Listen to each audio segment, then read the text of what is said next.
നമസ്കാരം. ക്യൂ മലയാള UK ന്യൂസിലേക്ക് സ്വാഗതം.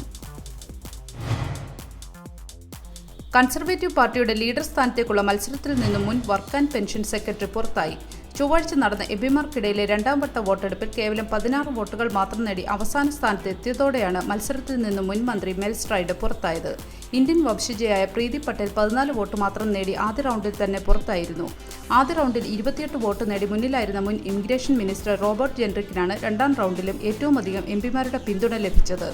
വരും ദിവസങ്ങളിൽ എംപിമാർക്കിടയിൽ വീണ്ടും വോട്ടെടുപ്പ് തുടരും.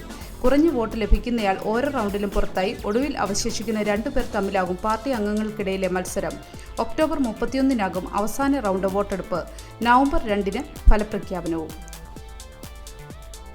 സ്കോട്ട്ലൻഡിലെ ഏക എണ്ണ ശുദ്ധീകരണശാല അടുത്ത വർഷം പൂട്ടുമെന്ന് സ്ഥിരീകരിച്ചു. 100 വർഷം പഴക്കമുള്ള ഗ്രാൻഡ് മൗത്ത് സൈറ്റിനെ ഇന്ധന ഇറക്കുമതിയാക്കി മാറ്റാനുള്ള പദ്ധതിയുടെ ഭാഗമായി ഹോട്ടലിലെ ഏക എണ്ണ ശുദ്ധീകരണശാലയായ ഗ്രാൻഡ് മൗത്ത് 2025-ൽ അടച്ചുപൂട്ടുമെന്ന് സ്ഥിരീകരിച്ചു. ഇതോടൊപ്പം 400 പേർക്ക് തൊഴിലവസരങ്ങൾ നഷ്ടപ്പെടുമെന്നും ഓപ്പറേറ്റർ പെട്രോനിയോസ് അറിയിച്ചു. അടുത്ത 2 വർഷത്തിനുള്ളിൽ സൈറ്റിലെ ജീവനക്കാരുടെ എണ്ണം 475-ൽ നിന്ന് 75-ആയി കുറയ്ക്കും. പ്ലാന്റ് അടച്ചുപൂട്ടാൻ ഉദ്ദേശിക്കുന്നതായി കമ്പനി കഴിഞ്ഞ നവംബറിലാണ് പ്രഖ്യാപിച്ചത്. പ്ലാന്റ് അടച്ചുപൂട്ടലിനെതിരെ ജീവനക്കാർ ഓഗസ്റ്റിൽ പ്രതിഷേധ പ്രകടനം നടത്തിയിരുന്നു. UK-യിൽ NHSന്റെ അവസ്ഥ അതിശോചനീയമെന്ന് സ്വതന്ത്ര അന്വേഷണത്തിന്റെ റിപ്പോർട്ട് പുറത്ത്. നീണ്ട കാത്തിരിപ്പ് സമയങ്ങളും സുപ്രധാന ചികിത്സകളും ലഭിക്കുന്നതിനുള്ള കാലതാമസവും എല്ലാം ഇംഗ്ലണ്ടിലെ NHSന്റെ അതിശോചനീയമായ അവസ്ഥയാണ് കാണിക്കുന്നതെന്ന് സർക്കാർ ചുമതലപ്പെടുത്തിയ സ്വതന്ത്ര അന്വേഷണത്തിന്റെ റിപ്പോർട്ട് വ്യക്തമാക്കിയിരിക്കുകയാണ്.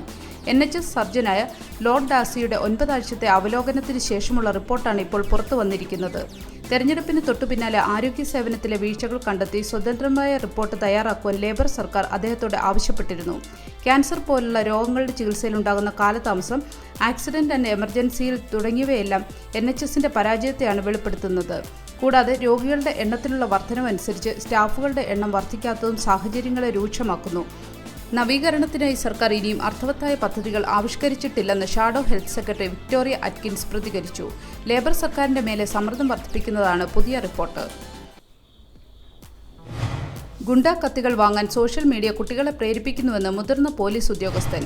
കുട്ടികൾക്ക് മാരകമായ കത്തികളും വെട്ടുകത്തികളും വിപണനം ചെയ്യാനും വിൽക്കാനും കുറ്റവാളികൾ ഇൻസ്റ്റാഗ്രാം പോലുള്ള ജനപ്രിയ സോഷ്യൽ മീഡിയ പ്ലാറ്റ്ഫോമുകൾ ഉപയോഗിക്കുന്നുണ്ടെന്ന് മുതിർന്ന പോലീസ് ഉദ്യോഗസ്ഥൻ മുന്നറിയിപ്പ് നൽകി. നിയമാനുസൃതമായി ഓൺലൈനിൽ ബ്ലേഡുള്ള ആയുധങ്ങൾ വാങ്ങുന്നതിൽ നിന്ന് 18 വയസ്സിൽ താഴെയുള്ളവർക്ക് നിയന്ത്രണങ്ങളുണ്ട്. ഈ പ്രവണതയുടെ അപകട സാധ്യതകളെക്കുറിച്ചും മാതാപിതാക്കളുടെ മേൽനോട്ടത്തിന്റെയും വിദ്യാഭ്യാസത്തിന്റെയും ആവശ്യകതയെക്കുറിച്ചും മുതിർന്ന പോലീസ് ഉദ്യോഗസ്ഥൻ മുന്നറിയിപ്പ് നൽകി. പരിഷ്കരണങ്ങൾ കൊണ്ടുവന്നാൽ മാത്രം ധനസഹായമെന്ന് പ്രധാനമന്ത്രി സർ കെയർ സ്റ്റാർമർ. NHSന് നിലവിൽ അനുവദിച്ചിരിക്കുന്ന ഫണ്ട് കാര്യമായ പരിഷ്കാരങ്ങൾ നടത്തിയാൽ മാത്രമേ ഇനി അധിക ഫണ്ട് അനുവദിക്കുകയുള്ളൂ എന്ന് പ്രധാനമന്ത്രി സർ കെയർ സ്റ്റാർമർ പറഞ്ഞു. ആരോഗ്യരംഗത്തെ അടുത്ത 10 വർഷത്തിനായുള്ള പ്ലാൻ തയ്യാറാക്കാനും പ്രധാനമന്ത്രി പദ്ധതിയിടുന്നുണ്ട്. NHS ഇംഗ്ലണ്ടിനെക്കുറിച്ചുള്ള നിർണായക റിപ്പോർട്ടിന് പിന്നാലെയാണിത്.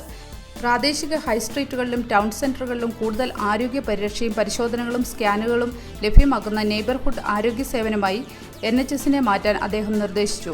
ഡിജിറ്റൽ കൺസൾട്ടേഷനുകളും മറ്റും പ്രോത്സാഹിപ്പിക്കണമെന്നും അദ്ദേഹം കൂട്ടിച്ചേർത്തു. ദുബായ് വിമാനത്താവളത്തിൽ ഡിക്ലെയർ സംവിധാനം. കസ്റ്റംസ് ക്ലിയറൻസിന് ഓൺലൈൻ സംവിധാനം ഏർപ്പെടുത്തിയതോടെ ദുബായ് രാജ്യാന്തര വിമാനത്താവളത്തിൽ 45 മിനിറ്റിന് പകരം നടപടിക്രമങ്ങൾ 4 മിനിറ്റിനകം പൂർത്തിയാക്കാം. വിമാനം ഇറങ്ങുന്നതിന് മുൻപ് തന്നെ നിയമവിധേയമായി കൊണ്ടുവരുന്ന വസ്തുക്കൾ, പണം എന്നിവയെക്കുറിച്ച് ഓൺലൈനിൽ വിവരം നൽകാവുന്ന സംവിധാനമാണ് ഡിക്ലെയർ. കസ്റ്റംസ് ഇൻസ്പെക്ടർമാർ ഇനി യാത്രക്കാർക്ക് വേണ്ടി ഡിക്ലറേഷൻ പൂരിപ്പിക്കേണ്ടതില്ല. സ്മാർട്ട് ഫോണിലൂടെ ഡിക്ലെയർ ചെയ്യുന്ന യാത്രക്കാർക്ക് ലഭിക്കുന്ന ബാർകോഡ് സ്കാൻ ചെയ്താൽ വിവരങ്ങൾ ലഭിക്കും.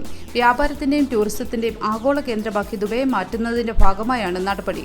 എമിറേറ്റ്സിന്റെ പ്രവേശന കവാടങ്ങൾ സംരക്ഷിക്കുന്നതിനും നിരോധിത നിയന്ത്രിത വ്യാജ ഉൽപ്പന്നങ്ങളിൽ നിന്ന് സംരക്ഷിക്കാനും ഇതിലൂടെ സാധിക്കും.